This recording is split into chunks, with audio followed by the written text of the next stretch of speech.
Pat, how are you, man? I'm good. You know, it's amazing to be here for another year. It doesn't feel like it's been a year, and since I've seen all the Alabama fans screaming and yelling "Roll Tide" down there, but saw the two Bear Bryant impersonators. Yeah. So now, how many is this for you? My first one was '94. Okay. Until then, I was a sports editor, so I didn't travel, but I've been every one since. So. Yeah. Now, there's some news out yesterday that they're open to moving this event, which is, I think, a lot of people would welcome. Maybe Atlanta in the new Mercedes-Benz Well, the commissioner Stadium. had mentioned that before. I was surprised that it was treated as breaking news yesterday, but he had mentioned it before, and I had talked to Florida AD Scott Strickland about it, and he said, yeah, I know the commissioner's open to that. He's at least – again, the question is this the same kind of baseball bluff we just saw? Right. Because that was totally a bluff, and then Hoover stepped up and did everything they needed. But it's kind of reminds me of Jacksonville in the Florida-Georgia game. Well, we might think about moving it. Well, here's another $1 million, you know. But the Dallas thing intrigues me in a negative way. I don't want to go to Dallas. I don't think anybody would want to. And you're not going to get this. You would kill the event. You would basically be saying, okay, we're the biggest, baddest media day there is, 1,200 people. Look at Radio Row, it's pumped. Oh, now we're going to have 400 people and 3 radio stations and no fans. So, no, I think Dallas would be a huge mistake. I know it's all about the footprint for them, but I would love to see Charlotte, to be honest with you. I think Charlotte would be great. I think Atlanta would be fine. I think Atlanta would be fine, Oahu.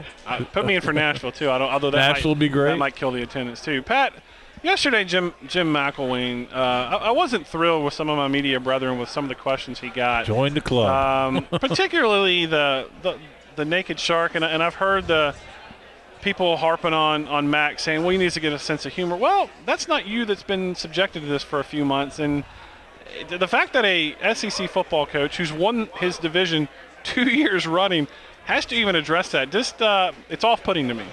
Well, it is, and it's something he has addressed several times, and apparently it's never enough. But I think where Mac really gets insulted is, A, that guy weighs about 100 pounds more than he does, and B, why would you think I'm that kind of person in the first place? You're assuming, like there were open debates about whether it was him or not, and I think that's where he gets very, very upset. That between that and the homecoming thing, which is the biggest non-story maybe of the year, and a year of non-stories. Yeah. Because Florida did, they play homecoming in October. They had 2 dates. One was taken. They chose the other one. They've done it before. They played LSU in 2006. Right. It's not even the first time they've had LSU. No, it's just but people take things and run with it and turn it into bigger stories. It's interesting that he wasn't asked one question in the print room yesterday about his defense, which lost so much. But everybody's like, Malik Zaire, Shark, homecoming. Yeah, it was a disgraceful performance by some people in the media, I don't mind saying. Talking about that defense, a lot of people have credited, well, he's done that on defense with Will's players. And some of his critics have pointed to Florida's recruiting, which maybe is not up to the standard of where an Urban recruited at. What do you think what's the ceiling this year for this year's defense? Well, now, let me go back. He did do it with Will's players, but he did develop many of those players.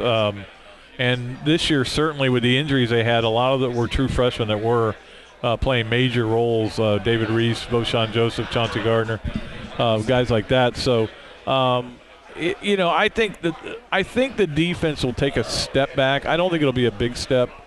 When you lose the corners that they had last year, that's going to hurt. But they lost so much in the Arkansas game. From that point on, they didn't have, and this includes at LSU where they held them to 10 points.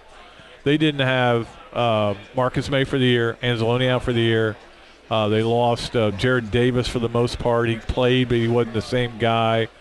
They just lost so much talent, and it allowed some guys to play and get out there and get the experience that they needed. So, if I think the defense takes a step back, I think they were an 8 last year. They may step back to a 7, but 7's good enough to win. Still pretty good. Yeah. Talking to Pat Dooley, the lead columnist for the Gainesville Sun, and I'll be the first to admit, I personally like Coach Mack, and I try not to let that influence my coverage of him. But I look at what he did with Austin Appleby last year against Nick Saban's probably best defense in that first opening drive, right down the field and scored. And so he scripted some nice things, and it's certainly up to him and his staff to recruit better quarterbacks. But what would we be saying today if the Will Grier situation had worked out differently?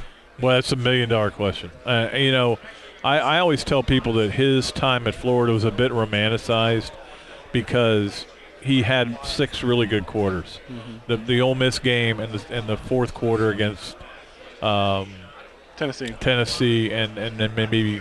But, I mean, he went to Kentucky and they won 14-9. Yeah. And he threw a terrible interception. They went to Missouri. They scored 2 touchdowns. It wasn't like he was this elite quarterback. Now, you looked at him and you saw – I can see the upside. Mm-hmm. Whether he achieves it or not remains to be seen, but I can see it. And you would figure another year of playing, who knows what the record would have been that year. And then now he would be going into his 3rd season as the established guy. And it's unfortunate that he made that decision. And then basically when he sat down with McElwain after the 2015 season, he wanted to know what the plan was. And he said, we don't have a plan for you because we got to get guys ready to play. And in 6 weeks, when you're eligible, do you really think now we're going to stick you in and that you're going to get reps leading up to that? And he basically said, you probably should go somewhere else. With this suspension really hamstrings us. So some people still disagree with that decision. Yeah. But it definitely set them back at that position. Don't forget, now they had Treon Harris and nobody behind him. Right. And Treon Harris is not an SEC quarterback.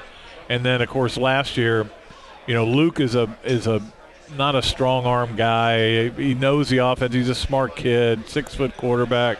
They were okay with him. But when he went out, Appleby, very erratic. He played like a Purdue quarterback, you know. And in that game you mentioned, the game against Alabama, they drive right down the field and score. They drive right down the field, start second half, and don't score, but they get down to the 1. If you watch the game from the end zone view, they had guys open all day. Yeah. They had a good game plan, but you've got to have somebody execute it. Yeah. No matter how good your game plan is, somebody's got to, in the spotlight, be able to execute it. They don't have that. They haven't had that in the last year and a half, and we don't know if they got it this year. We'll find out. Yeah, that's what I like about Max. I think he can develop, and I like his offensive game plan. But as you mentioned, if you don't have a quarterback, you really don't have much in this league. A lot of questions have been asked this week, and it hasn't just been from Alabama media. It's been from all over the SEC. Is this gap between Alabama and the rest of the SEC, is it as big as we think it is? Or is it starting to close a little bit? Well, I think it was. I don't know that this year it is, just because of all the players that left. That's going to be the interesting part. Alabama's going to be a fascinating team this year because of the quarterback situation, because you open up with FSU that some people have in their Final Four. But I think there's definitely a gap there. The difference in, I think, Alabama and everybody else is if Alabama has a guy turn his ankle, it's not that big a deal. Right. At some places, it's what are they going to do? Ed Ogeron was talking the first day here. I don't think there's much of a gap. We only lost 10-0. Well, that's one game. Calm down. I mean, but there's definitely a gap, and the question is, it's up to the other teams to stop it. And I think one thing that's huge about this year is that when you look around this league, you can see quarterback play that might be pretty good. We don't know for sure. Like, is Jacob Eason going to take a step forward? Is Austin Allen going to get behind a good line for once? Does Florida get their situation resolved? Is Drew Lock going to be the player that some people think he can be? But they're at least – it's not like I have no idea who their quarterback's going to be. We pretty much know all around the league, and maybe that makes a difference. Yeah, I think those of us on the outside, viewed the whole LSU-Florida thing. It was kind of funny at the time. I got it, quite frankly, annoyed. I've lived in Florida. If you've lived anywhere there's a hurricane, it's not something that you play around with. Right. I got annoyed with Joe Oliva's whole offensive kind of affront against Florida. With Scott there now, is it kind of been mended, or is there still some hard feelings there? Oh, I think a lot of that was between Oliva and Foley, but and Strickland's a very much it puts on a good face for those kind of things. But it's a sting that has not gone away. The whole because Gainesville lost a lot of money that day. Yeah, the city tons of Gainesville. of money.